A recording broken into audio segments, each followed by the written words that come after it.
Kabar ini, kabar terkabar.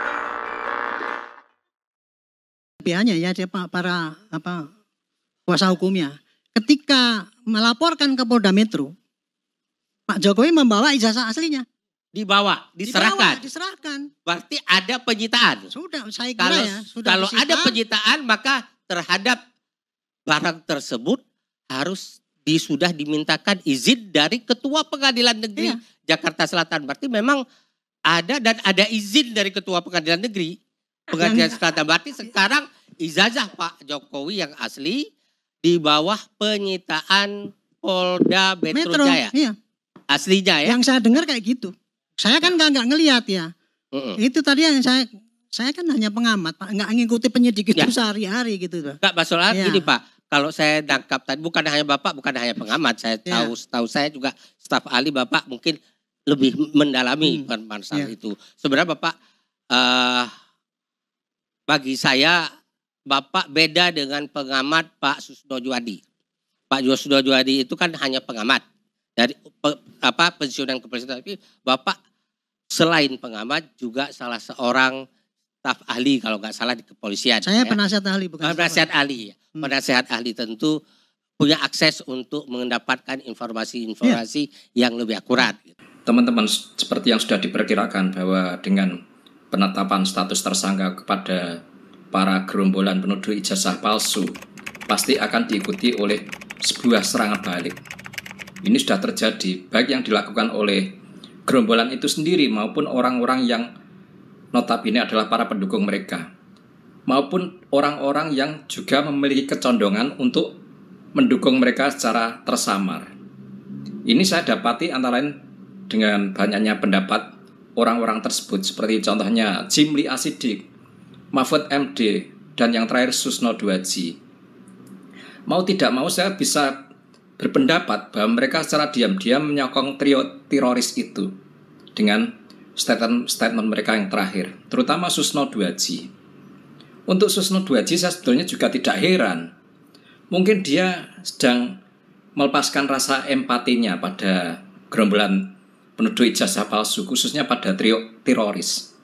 Karena dia sendiri juga ex-narapidana, kasus kasus korupsi dan penyuapan, kasus korupsi dana pengamanan pilkada di Jabar dan penyuapan kalau tidak salah dari PT Salmah Arwana atau apa di Sumatera sana. Sebelumnya sosok Susno Duaji ini juga sudah kontroversial bagi kami khususnya. Bagi kami yang sebagai masyarakat civil society yang anti korupsi, pencinta KPK yang era terdahulu. Bagaimana tidak waktu itu sekitar tahun 2009 Susno Duaji itu sebagai Kabareskrim, Kepala Badan Reserse dan Kriminal di Mabes Polri, pangkatnya Komjen atau Jenderal Bintang 3. Saat itu dia benar-benar membuat Republik ini gaduh dengan terjadinya konflik antara Polri dengan KPK, yaitu yang terkenal dengan cicak versus buaya, di mana Susno Duaji sendiri yang mencetuskan nama itu, yaitu cicak versus buaya.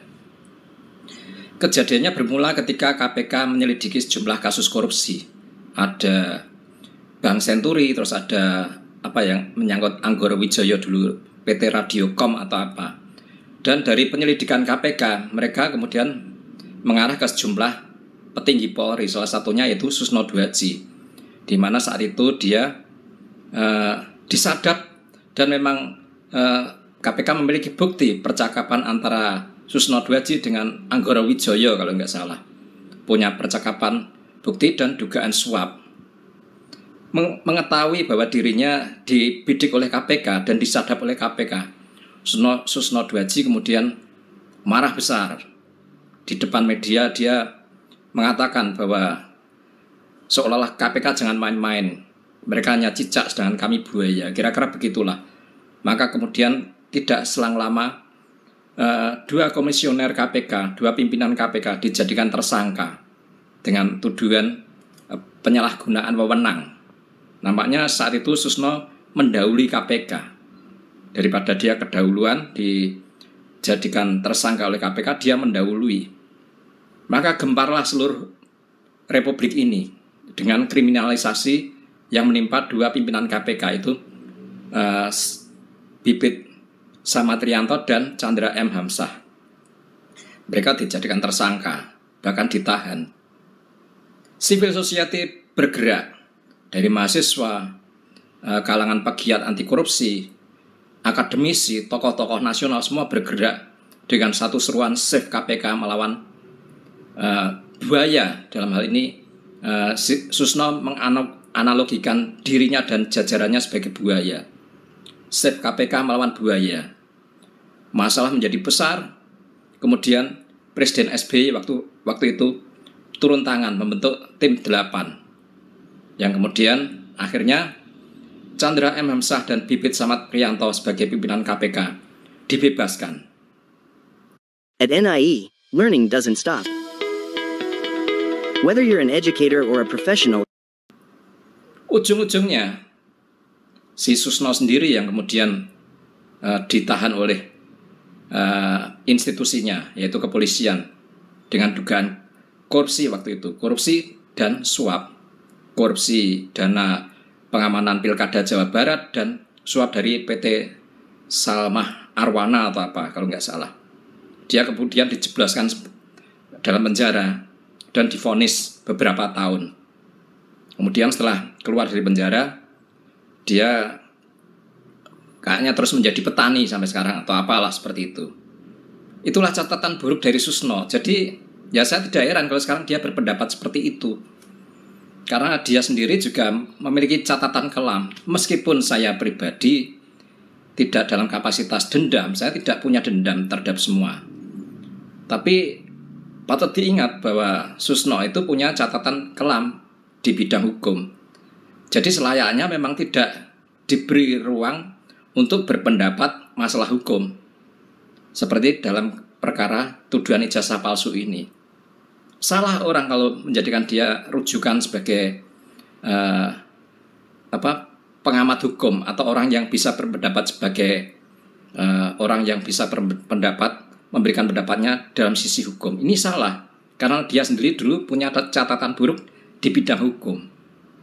Mungkin kalau orang bertanya masalah bertani jagung atau kopi bolehlah, tapi kalau hukum tidak, karena dia adalah mantan narapidana kasus korupsi dan suap. Artinya sudah punya cacat di bidang hukum, tidak perlu dijadikan rujukan, dimintai pendapat. Bahkan saat ontran-ontran cicak buaya, saya pun turut larut dalam civil society. Kalau nggak salah saya saat itu menulis di koran Tempo. Saya benar-benar mendukung penuh para aktivis anti korupsi, khususnya para komisioner KPK yang dijadikan sebagai tersangka oleh Susno dan kawan-kawan.